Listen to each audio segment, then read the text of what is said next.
Voilà pour le sommaire. Bonsoir à tous. Merci de votre présence. Et ce communiqué d'abord à l'occasion de la visite de travail au Qatar de son Excellence Ibrahim Boubacar Keïta, président de la République.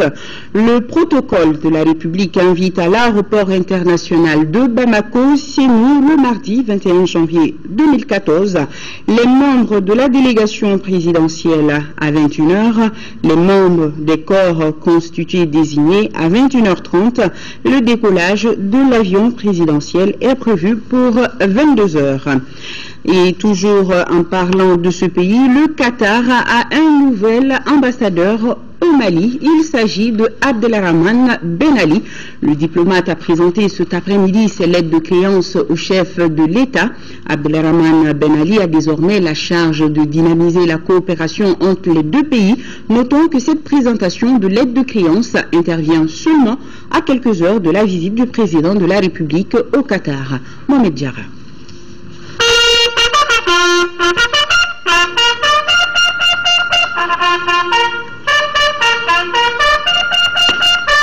Tout le temps ici reconnaît le diplomate spécial de la sécurité présidentielle. Mais devant monsieur l'ambassadeur. Piquet d'honneur, tapis rouge déroulé pour accueillir un nouvel ami du Mali. Abdelrahman Ben Ali Al-Koubaïsi est le nouvel ambassadeur du Qatar au Mali avec résidence en Mauritanie.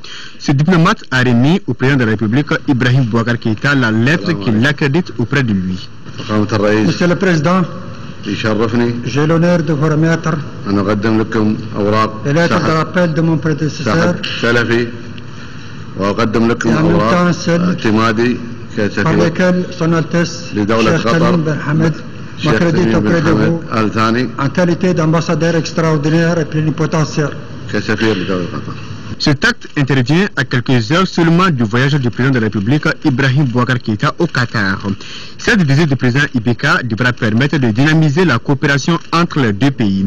On se rappelle de la visite de son Altesse Cheikh Ahmad bin Al-Thani au Mali, au cours de laquelle Maliens et Qataris avaient signé 3 accords économiques. Les deux parties avaient alors décidé de mettre en place une commission mixte dont la première réunion devrait être fixée au cours du séjour du chef de l'État. Aujourd'hui, le Mali, un pays qui sort d'une crise, a donc besoin du soutien de ses amis pour asseoir une véritable paix dans la bande sahélo-saharienne. Et nul doute que l'appui du Qatar n'est pas négligeable. Outre les questions de sécurité, la visite du président de la République doit permettre de mettre en œuvre les différents accords signés.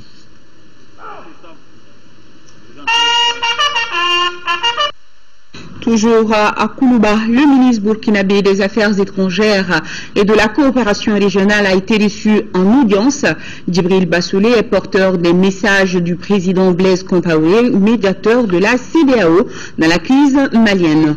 Je vous propose de l'écouter. Il est au micro de Agali Ag Adissa. Nous avons évidemment fait l'évaluation du processus de paix au nord du Mali, en particulier après l'accord du 18 juin de Ouagadougou. Donc le président du FASO, médiateur désigné de la CEDEAO, m'a demandé de faire à son homologue et frère le point de la situation et les pistes possibles que nous pourrions explorer ensemble pour que ce processus puisse véritablement consolider la paix, la stabilité et le développement social et économique. Bien entendu, nous parlons d'un dialogue inclusif qui doit s'ouvrir à l'ensemble des forces vives de la nation, à l'ensemble de tous ceux qui sont désireux de faire la paix. Nous avons pris bonne note des exigences du président Keïta relativement au lieu de la rencontre, relativement aux différentes modalités. Et comme on l'a dit, évidemment, ces modalités-là, quant à savoir où, quand, comment, avec qui, ces modalités sont à définir par les Maliens eux-mêmes. Le médiateur de la CEDEAO se met à la disposition des Maliens pour faciliter, aider à promouvoir ce dialogue dont on a tous besoin. Les grands principes qui réaffirment l'unicité du territoire malien, la pleine et entière souveraineté du Mali sur toute l'étendue du territoire, le principe de laïcité, de liberté et de respect des libertés fondamentales, tous ces principes sont acquis et je crois accepté aujourd'hui par toutes les parties. Nous devons maintenant profiter de la formidable mobilisation de la communauté internationale pour parachever ce processus de paix et passer à l'essentiel qui est vraiment le développement des populations de cette zone de notre espace communautaire. Suite des festivités liées à la célébration du 20 janvier, fête de l'armée malienne, le président de la République, Ibrahim Boubacar Keïta, a offert hier soir un dîner aux forces armées de sécurité, histoire de terminer ici à Bamako ses 53e anniversaire en beauté, midi Youssouf Diakité.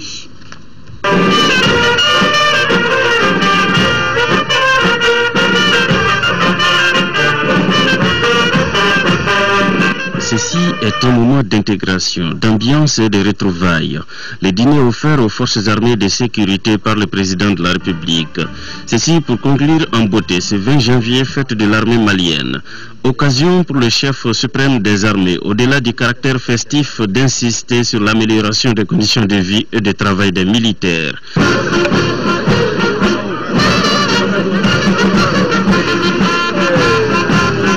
Et la fête, et je crois que l'armée malienne a besoin de ça. Vous avez vu une armée fière de s'être retrouvée aujourd'hui qui a défilé. Et donc des actions, des moments tels que celui-ci vont également participer à cette renaissance de l'armée malienne. Et nous ferons donc tout ce qu'il faudra pour qu'elle se sente aimée par le peuple malien, qu'elle soit fière de sa mission, qu'un soldat soit fier d'être soldat. Et se battre pour le Mali, mourir pour le Mali, on le saura, vaudra la peine, Inch'Allah. Ils étaient presque tous là, tous les corps, pour déjà dire merci au président de la République pour les efforts consentis en faveur de l'armée malienne. À retrouver au cours de ce journal le compte-rendu de la célébration du 20 janvier dans nos régions. Autre célébration de taille hier également, c'est le Maouloud 2014. L'anniversaire du baptême du prophète Mahomet, paix et salut sur lui, c'est dans la famille d'Alassane Bata à Kinzambourou que le président de la République a pris part hier à la célébration du Maouloud. Une cérémonie organisée par l'association des ressortissants de Tombouctou à Bamako. Abraman Maïga, reportage. Maouloud 2014 a constitué un moment de joie et de retrouvailles des ressortissants de la 6e région économique du Mali autour du chef de l'État, Ibrahim Boubacar Keïta.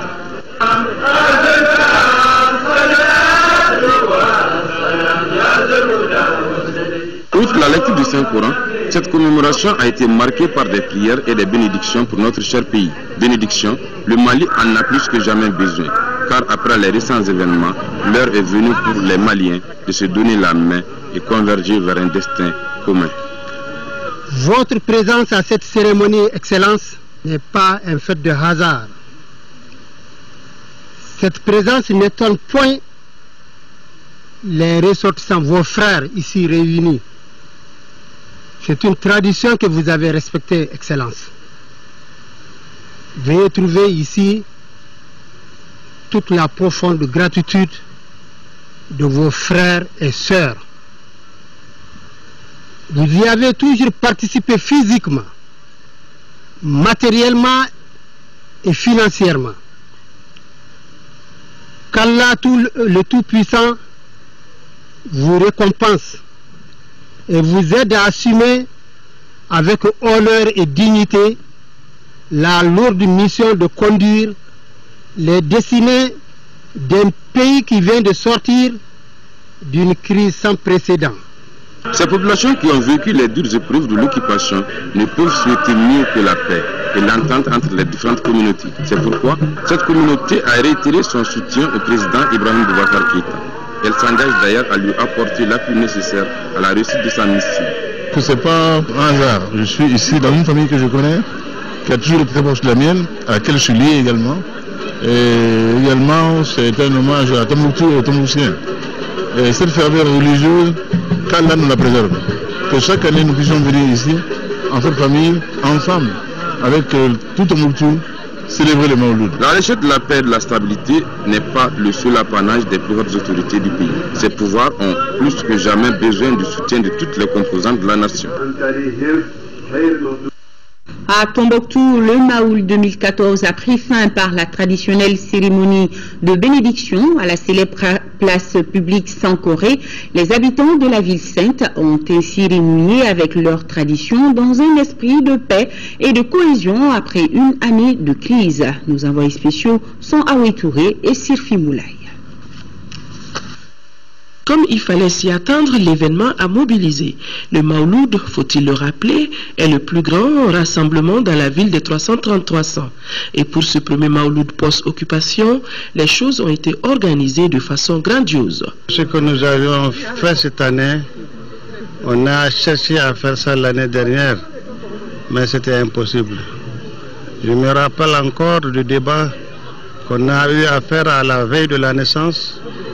Chez moi, à l'étage avec ces djihadistes, on est resté de 9h jusqu'à 14h pour essayer de voir à quel prix ils vont nous laisser faire ça, mais pratiquement c'était impossible. Donc, cette année, nous remercions le Seigneur pour avoir fêté avec beaucoup d'allégresse cette fête de Mawlud qui, pour les Tombouctiens d'une manière générale, est l'une des plus grandes et plus rares fêtes.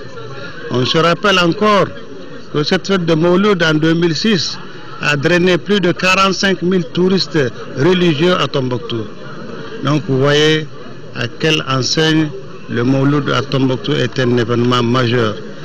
Les mosquées n'ont pas désempli. Djingarei Ber, Bajinde, Sarekena, Arawani, Abaraju, Bella Farandi, les fidèles se sont retrouvés pour des séances de lecture de Coran.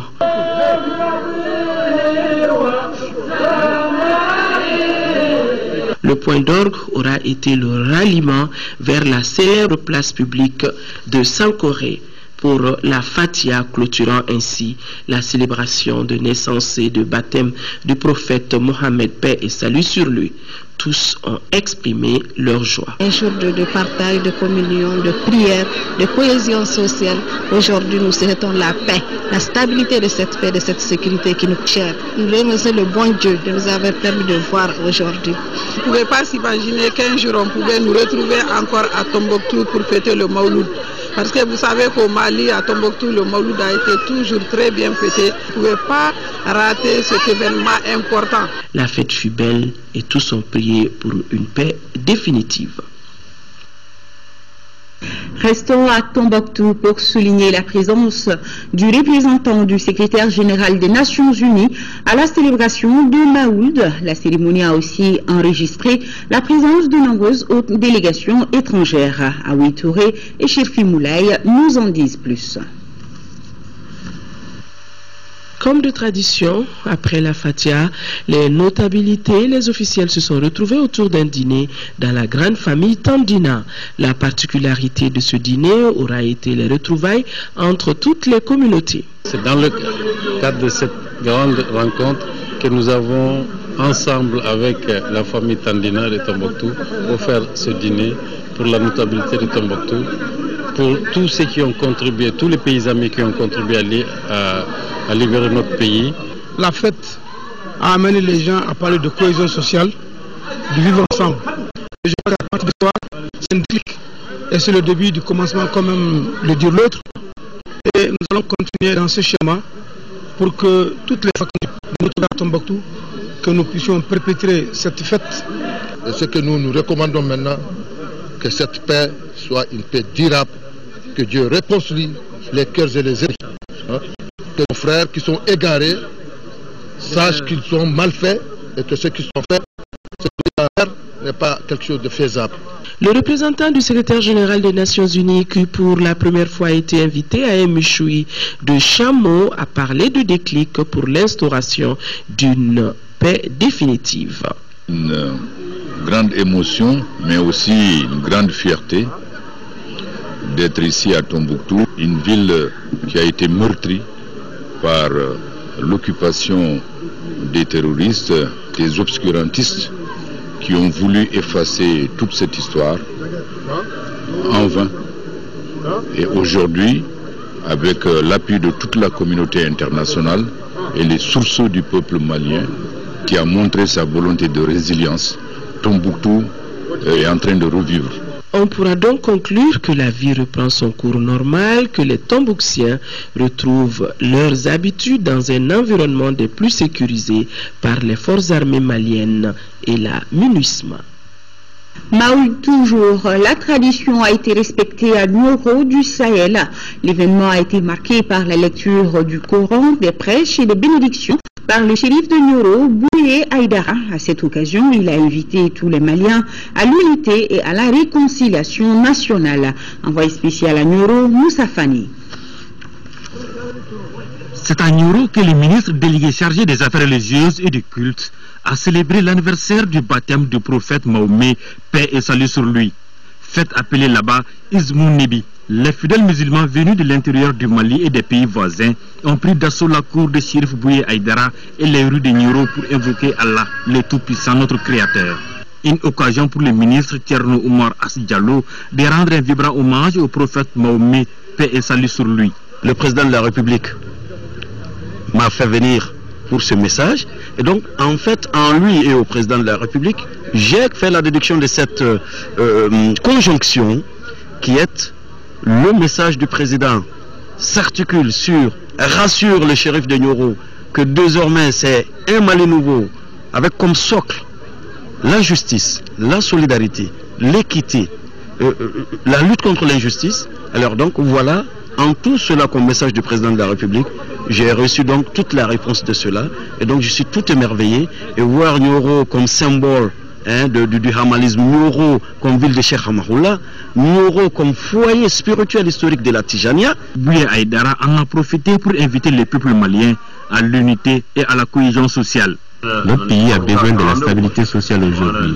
Donc j'invite les Maliens à l'unité pour bâtir le Mali de demain, sans considération ethnique ni de couleur de peau. Cet anniversaire a été aussi une occasion pour les fidèles de se rappeler des bonnes paroles de paix, de justice, de tolérance et de solidarité fraternelle enseignées par le prophète. Les activités du Maouloud ont pris fin à Nioro par une course de chevaux, cette tradition étant chère au shérif de Nioro. Autre grand titre de ce journal, la tenue depuis ce matin dans notre capitale de la 2e Assemblée générale du réseau des compétences électorales francophones. Ces experts mènent la réflexion sur un sujet d'actualité auquel les pays africains sont confrontés. Il s'agit de la controverse des résultats des élections. La rencontre a pour but de faire le diagnostic du phénomène afin de proposer des solutions aux dirigeants des pays membres du réseau. Les travaux ont débuté en présence du Premier ministre, chef du gouvernement, Mohamed Diarra, compte rendu. La bonne organisation des élections présidentielles et législatives vaut l'Assemblée générale du réseau de compétences électorales francophones RSF. L'administration des élections en Afrique francophone de mutualiser leurs efforts en matière de gestion des opérations électorales. En 2 ans d'existence, sous la présidence du Mali, le réseau a à son actif plusieurs acquis qui méritent d'être consolidés et renforcés. Ce sont, entre autres, la restauration de la confiance des acteurs dans les processus électoraux, socle de la participation des citoyens au scrutin et de l'acceptation des résultats. La consolidation des structures électorales et le financement de la vie politique et des élections qui constituent les principaux thèmes du séminaire qui s'ouvre demain. La sécurisation et la transmission des résultats électoraux, le règlement harmonieux des contentieux électoraux. La rencontre de Bamako doit dégager des pistes pour résoudre bon nombre de ces défis. C'est pourquoi, en marge de cette 2e réunion, un séminaire d'échange sur les organes de gestion des élections se tiendra. Ce thème qui a priori semble ambitieux correspond en réalité à l'actualité électorale de l'espace francophone. Il s'agit en réalité de s'interroger sur les modalités à mettre en œuvre en vue de garantir la crédibilité des structures électorales à travers notamment le savoir-faire de leurs membres et la stabilité de leurs fonctions, leur statut d'indépendance, la stabilité du personnel administratif, leur autonomie financière ainsi que la répartition claire des attributions dans la collaboration permanente entre les organes de gestion des élections. Les autorités maliennes attendent beaucoup des recommandations et résolutions de ce séminaire. Elles portent notamment sur les moyens de renforcer la professionnalisation des structures impliquées dans les élections, l'opportunité de leur multiplication, qu'une analyse comparative permettra de fonder, et encore et toujours, les nombreux points aveugles qui persistent dans les procédures et rendent possibles fraudes et manipulations.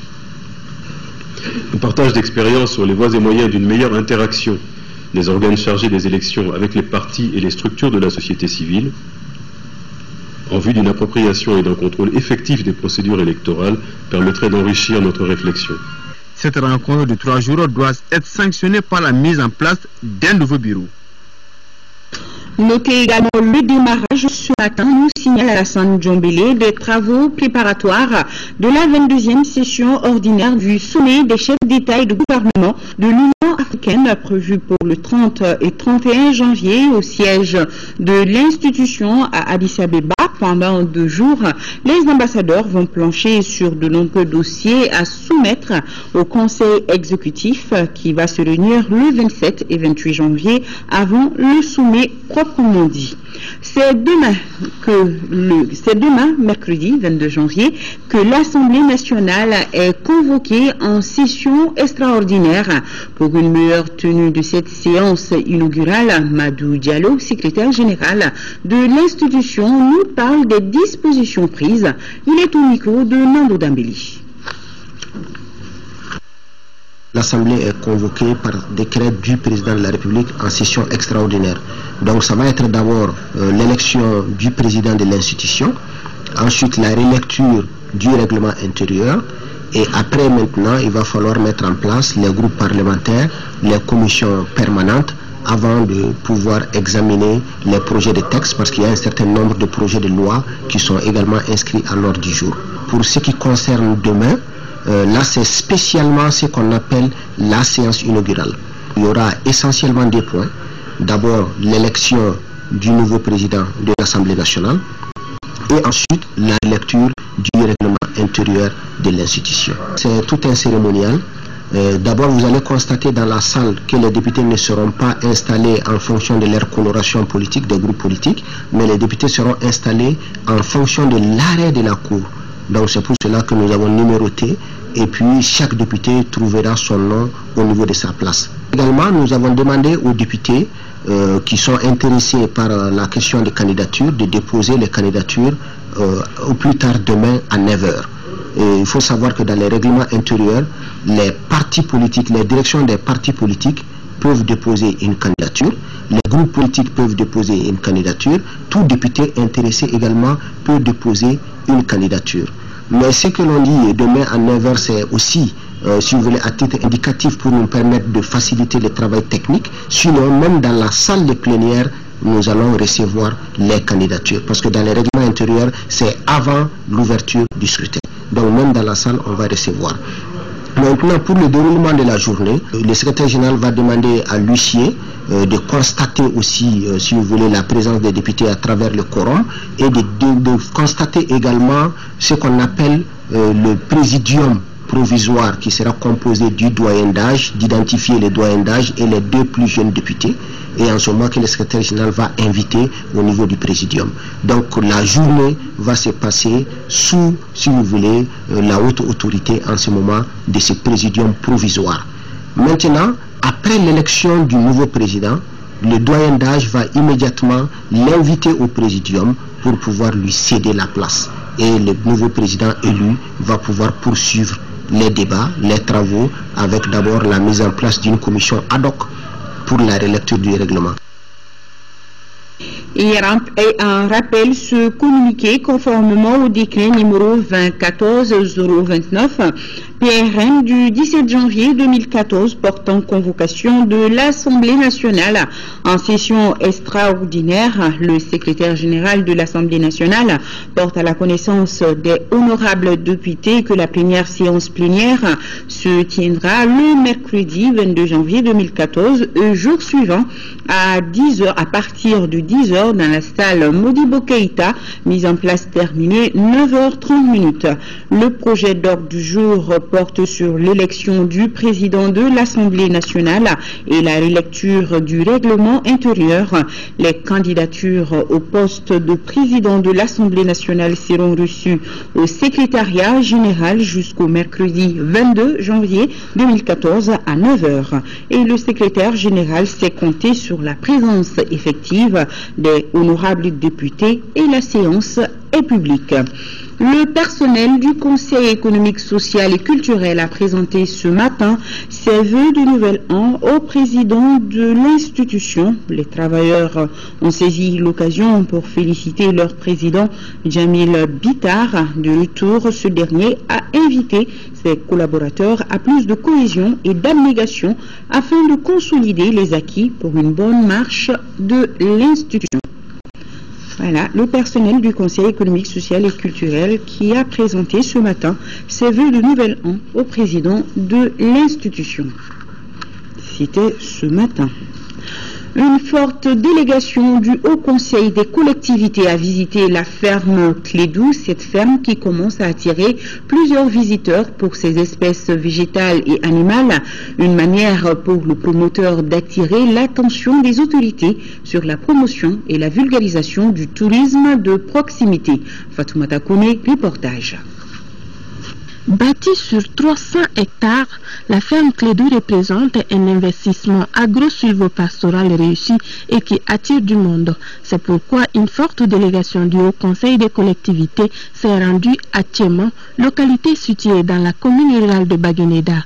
Objectif, découvrir les variétés qui s'y trouvent en vue d'encourager l'initiative. Nous ne voyons que des conditions propices à l'amélioration des conditions de vie des populations, dans la mesure où l'écosystème est sauvegardé, dans la mesure où tout ce que le paysan a est rentabilisé, dans la mesure où ça crée de l'emploi, dans la mesure où il y a la diversification. Une partie de la délégation a visité l'usine d'alimentation et de croissance des autruches à Baguineda et à Titibougou, avant de retrouver le reste de la délégation sur la ferme Clédou où s'effectue une agriculture classique avec plusieurs variétés, dont les manguiers Clédou. On y trouve plusieurs têtes de dromadaires et d'autruches, sans compter les centaines de tortues.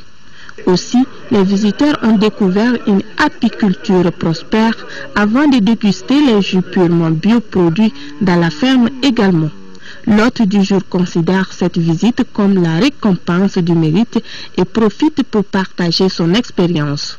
C'est une reconnaissance professionnelle. Je sais que si on arrive à produire dans l'agriculture, c'est le meilleur choix, c'est le chemin le plus court pour un développement durable. Sur cette ferme vivent 3000 sujets, un véritable musée à visiter à tout prix. On va visiter.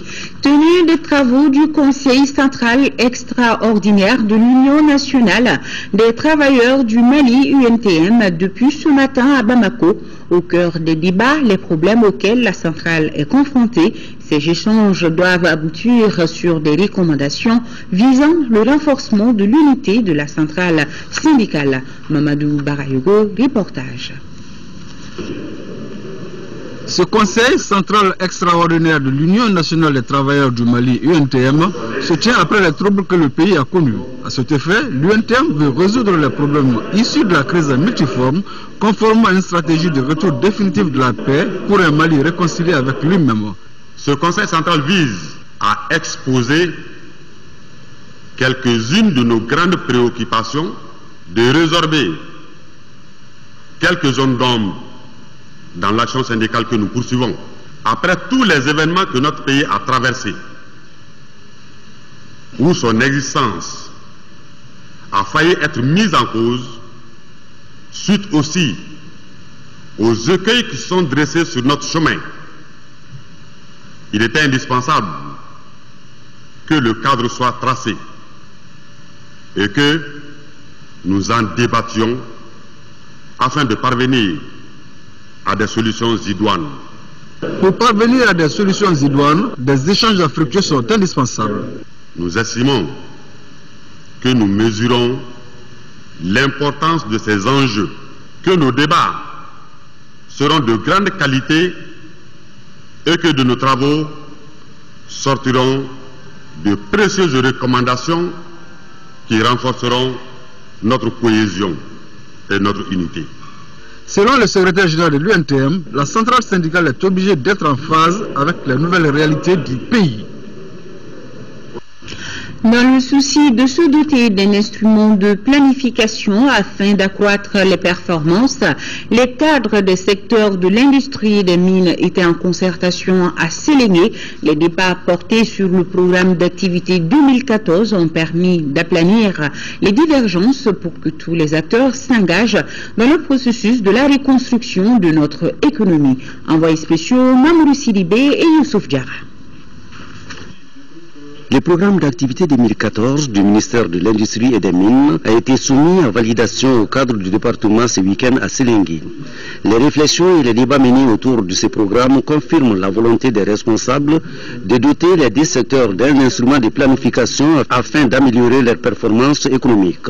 Nous avons la responsabilité d'aller vers la diversification de notre économie et vers la transformation locale de nos matières premières, de nos produits agricoles par exemple, ou bien de nos ressources minières. Une transformation locale dont on pense que ça créera de la valeur, ça créera des emplois et ça pourra in fine contribuer à la réduction de la pauvreté dans notre pays, ce qui est l'ambition du chef de l'État. L'accélération du processus d'industrialisation de notre pays est un challenge, reconnaissent les cadres du ministère. C'est pourquoi la gestion axée sur les résultats, l'approche chaîne de valeur dans le secteur industrie et mines, la sous-traitance dans l'industrie et les mines ont été entre autres sujets de discussion. Tous pour la construction d'une économie émergente, c'est le message fort lancé par le ministre de l'Industrie et des Mines en remettant à chaque directeur sa lettre de mission. Cette marque de confiance a été saluée par les directeurs. C'est la traduction même des programmes prioritaires du département chargé de l'Industrie et des Mines que le ministre vraiment nous a transmis à travers vraiment une lettre de mission. Donc cette lettre vraiment nous donne obligation vraiment de résultats. En fin de travaux, les participants ont recommandé d'adopter la culture de gestion axée sur les résultats dans l'accomplissement des actions quotidiennes du département, de réaliser une étude sur la sous-traitance d'industrie minière au Mali, d'élaborer et mettre en œuvre un programme pilote de la démarche qualité au niveau du ministère de l'Industrie et des Mines. Ouvrons à présent une fenêtre sur la célébration du 20 janvier dans nos régions. Partons d'abord à Kaye puis à Koulikoro. Dans la capitale des rails, ce 53e anniversaire a été marqué par un défilé des forces armées de sécurité ainsi que des forces paramilitaires. C'était en présence du gouverneur de région et d'une grande foule venue témoigner son attachement à notre armée. Et dans la capitale du Méguétan, un vibrant hommage a été rendu à la mission d'entraînement de l'Union européenne EITM. Les correspondances de Jafar Aïdara et de Seydou Traoré. Ce 53e anniversaire a été fêté à Kaye dans l'allégresse par l'ensemble des forces armées et de sécurité, des forces paramilitaires, des anciens combattants et victimes de guerre. Sur le plan régional, les forces armées et de sécurité sont restées fidèles à leur engagement. Elles ont fait preuve de professionnalisme et de patriotisme dans l'exécution de leur mission. Je rappelle à la brave population de la région de Kaye qu'aucune force au monde ne peut seule venir à bout de l'insécurité sans la collaboration de la population. Au cours de l'année 2013, nos forces armées et de sécurité ont fait preuve de professionnalisme sur le terrain lors de l'arrivée à Kaye en décembre passé des chefs d'État du Mali, de la Mauritanie, du Sénégal et du Premier ministre de la Guinée-Conakry pour l'inauguration du barrage hydroélectrique de Fellou et la pose de la première pierre de celui de Gouina. La réussite de cette mission est à l'actif de nos forces armées et de sécurité. Je suis plutôt ému. 53 ans, ça devrait être l'âge de la maturité. Et pourtant, on parle aujourd'hui de reconstruction, de refondation, de restructuration. cela veut dire que rien n'est jamais définitivement acquis, qu'il faut toujours travailler. Avoir une armée professionnelle, une armée opérationnelle, ça a un coût. Je voudrais donc profiter pour joindre ma voix à celle des plus hautes autorités de l'État pour appeler le peuple malien à être derrière son armée, parce que l'armée ne peut être qu'à l'image de son peuple. Ce 53e anniversaire de l'armée malienne a été marqué à Caille par un grand défilé de la fanfare nationale suivi du drapeau et sa garde des officiers de l'état-major, des eaux et forêts, de la douane, de la protection civile, de la police, de la gendarmerie, de la garde nationale et de l'armée de terre. À Koulikoro, les forces armées et de sécurité ont célébré avec dévouement ce 20 janvier 2014 dans la marche vers une armée professionnelle et apte à faire face aux défis de sécurisation du territoire. Ici, les forces armées ont rendu un hommage mérité à l'encadrement des écoles de formation et à toute l'équipe de l'EITM pour l'accompagnement de qualité. Après 5 décennies, les forces armées sont conscientes du grand défi du moment. Dans ce contexte au demeurant exceptionnel, marqué par l'inexpérience et l'absence de professionnalisme des acteurs militaires, notre jeune armée bâtie sur les ruines de la colonisation au prix du courage, de la conviction et de la détermination, devait de chercher très vite les marques et repères d'une institution intégrée et respectueuse. Dans l'ordre et la discipline, les forces ont défilé au plaisir du beau public. Les pionniers, les femmes du camp, les anciens combattants, l'école militaire interarmes, la gendarmerie nationale, l'administration pénitentiaire, la protection civile, la police et la 323e compagnie du centre d'institution Boubacar Sarrassi ont éveillé les souvenirs et rassuré à travers ce défilé notre outil de défense. Je pense que grâce donc à cette action tellement des forces armées de sécurité appuyée par la communauté internationale à travers la MINUSMA, la force Serval, c'est l'occasion donc à cette fête de la force armée d'exprimer toute notre joie par rapport à ce qui a été fait. Un hommage mérité à l'EITM pour avoir fait ce travail de qualité, pour davantage renforcer les qualités de nos forces armées de sécurité, pour les rendre beaucoup plus opérationnelles sur le terrain. Je pense que c'est une action à saluer et à encourager. La cérémonie de célébration du 20 janvier 2014 a été suivie de très près par les experts formateurs de l'Union européenne. C'est la place d'armes du camp Tcheba à Sigasso qui a abrité la fête de l'armée malienne. Montée des couleurs nationales, défilés civils et militaires ont meublé la cérémonie et c'est le camp Amadou Chekou de Ségou que le défilé militaire a eu lieu. Compte rendu, Ségou Konaté et Fousseini Samaki. Après la revue des troupes, le colonel-major Takni Etekan, commandant de la 2e région militaire, et les autorités régionales de Ségou ont assisté à un défilé militaire. Les anciens combattants, l'association malienne des anciens du service national des jeunes, les paramilitaires et les militaires. Une manière pour les forces armées et de sécurité de rappeler leur mission régalienne. La frontière Mali-Mauritanie, les secteurs de Nampala, Djoura, Léré, Foïta et Denyonou sont aujourd'hui fortement sécurisés à travers le groupe tactique interarmiste numéro 6 émanant de la région de Ségou. Nos troupes ont participé activement aux opérations électorales 2013. La vingtaine d'islamistes ont été arrêtés et remis à la justice. En plus de la défense de l'intégrité territoriale, les paramilitaires ont mobilisé une somme de près de 6 milliards de francs CFA au profit du trésor public, d'où la satisfaction des populations de la région de Ségou. Dieu merci, aujourd'hui, le Mali a retrouvé sa nation. L'unité nationale retrouvée. Année, passion djihadiste. Nous serons témoins devant l'histoire et devant cette nation. Les pratiquants d'arts martiaux ont agrémenté cette fête de l'armée malienne à travers des exhibitions au camp Chekou Amadou Tall de Ségou. Premier acte de cette cérémonie, la revue des troupes par le commandant de la 8e région militaire. 9 h, le chef de l'exécutif régional fait son entrée au camp Tcheba. Revue des troupes, montée des couleurs et le temps est donné pour la célébration du 53e anniversaire de la création de l'armée malienne. Un anniversaire qui se tient à un moment où la reconquête de l'intégrité territoriale est une réalité et la 8e région militaire n'est pas restée en marge.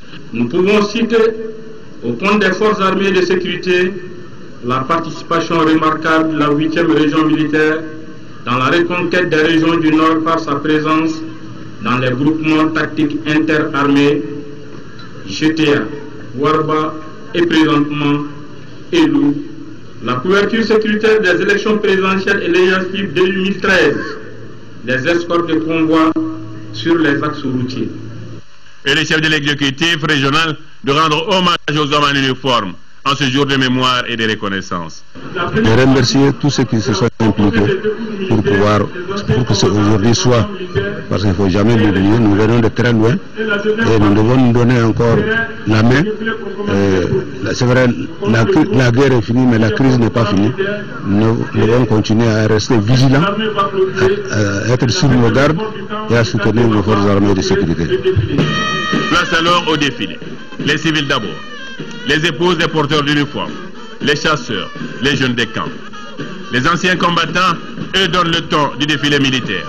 Suivront dans l'ordre le drapeau et sa garde, les officiers d'état-major, les surveillants de prison, la douane, la police, la protection civile, la gendarmerie, la garde nationale, l'armée de terre et le bataillon des sports.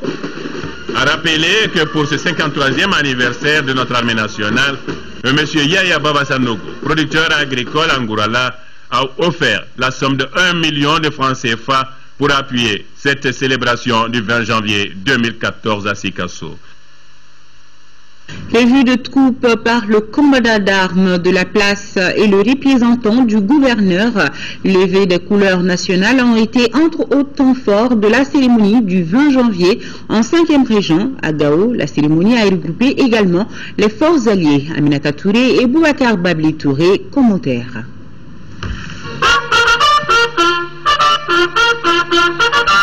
Ce 53e anniversaire du 20 janvier a été une occasion pour le commandant d'armes par intérim de Mopti de saluer l'engagement et l'esprit de sacrifice dont nos voyants soldats ont fait montre lors des événements du 11 janvier 2013. Au plan opérationnel, les actions menées par les forces armées et de sécurité ont favorisé le retour de l'administration dans les zones jadis sous contrôle des assaillants. Aussi, la sécurisation des élections présidentielles et législatives, l'intensification de la lutte contre le banditisme résiduel ont été au cœur de nos activités.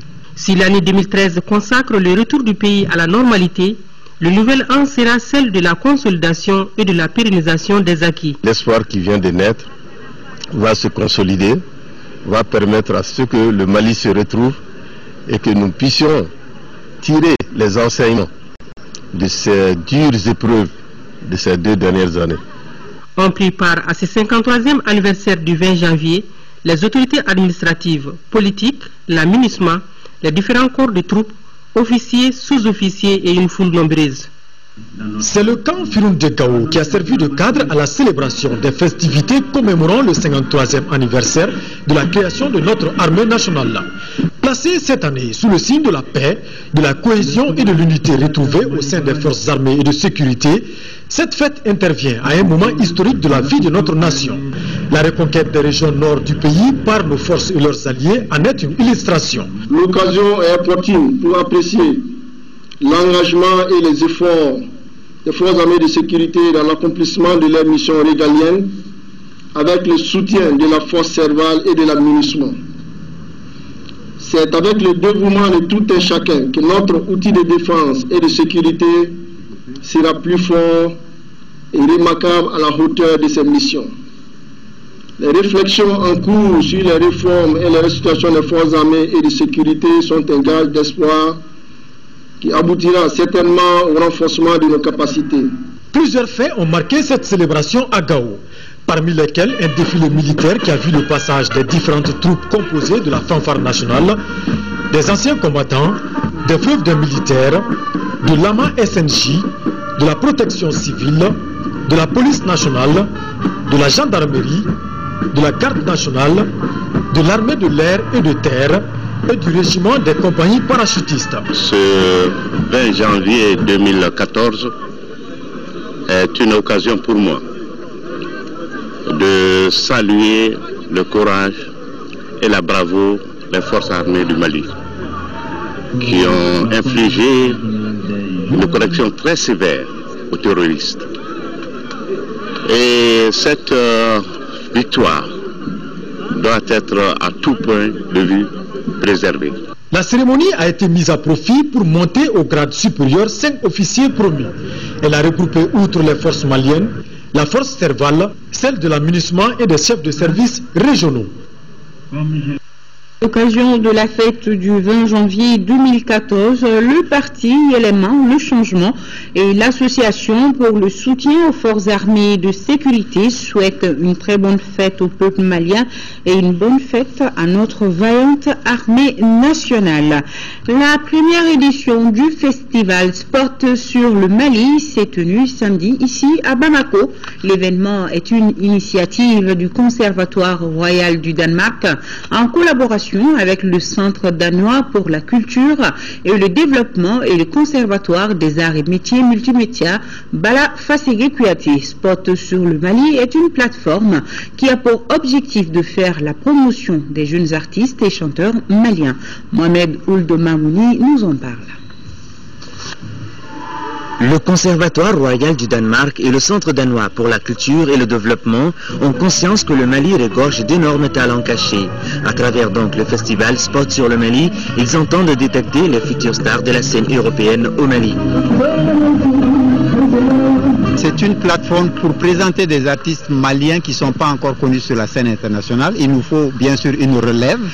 Les Salif, les Oumou sont encore sur la scène internationale, mais il y a énormément d'artistes maliens qui attendent une opportunité de mieux se faire connaître à l'extérieur. Donc on a voulu leur donner une opportunité, une chance, et chaque artiste a 20 minutes à peu près pour présenter sa musique. On est en train de créer un site internet où ces artistes qui seront sélectionnés vont avoir un profil, et donc ce sera après une carte de visite sur l'extérieur. Le festival Spot sur le Mali se veut donc une fenêtre ouverte sur l'Europe pour les jeunes artistes maliens. 10 ont déjà été retenus à l'issue d'une présélection. Si j'ai choisi ce métier, certainement c'est pas pour devenir milliardaire, mais c'est pour pouvoir quand même pouvoir en vivre. Donc si des projets de ce genre s'annoncent, nous ne pouvons que nous en réjouir, parce que nous espérons que ça pourra nous ouvrir des fenêtres. Les artistes, les jeunes talents ont besoin de soutien pour vraiment aller de l'avant, oui, pour être la relève de demain. Donc ça c'est une très bonne initiative et je ne peux être que fier d'être sélectionné parmi ces artistes. Selon le coordinateur du projet Spot sur le Mali de l'ambassade du Danemark, le financement des 3 premières éditions est déjà dans la poche, signalant que des producteurs internationaux ont effectué les déplacements spécialement pour l'événement. Place au sport, CHAN 2014, Afrique du Sud, dans le groupe C, le Ghana et la Libye se qualifient pour les quarts de finale. Le Ghana a battu l'Éthiopie 1-0, alors que la Libye et le Congo ont fait match nul, 2 buts partout. Mamoutou Dante pour le résumé des matchs. Dans ce groupe C, le Ghana et la Libye se qualifient pour les quarts de finale. Après avoir fait un match nul devant la Libye lors de la deuxième journée, une victoire du Ghana devant l'Éthiopie mettait les Black Stars à l'abri d'une mauvaise surprise. Après une première mi-temps équilibrée entre les deux formations, en seconde période, à la 75e minute sur penalty, Kwabena Adoucey ouvre le score pour le Ghana. Les Éthiopiens tentent de revenir au score avec quelques réactions. Le Ghana s'impose ainsi 1-0 devant l'Éthiopie. Dans l'autre affiche du groupe C, le Congo et la Libye se neutralisent 2 buts partout. Les 2 buts congolais ont été inscrits par Bingula successivement à la 36e et à la 54e minute. Pour la Libye, à la 75e minute, Oumar réduit le score. Et dans les temps d'arrêt, Fétori réussit l'égalisation. 2 buts partout, c'est le score final. Dans ce groupe C, le Ghana termine en tête avec 7 points, suivi de la Libye 5 points. Le Ghana et la Libye connaîtront leur adversaire pour les quarts de finale après les rencontres du groupe D. Voilà, sur ce prend fin cette édition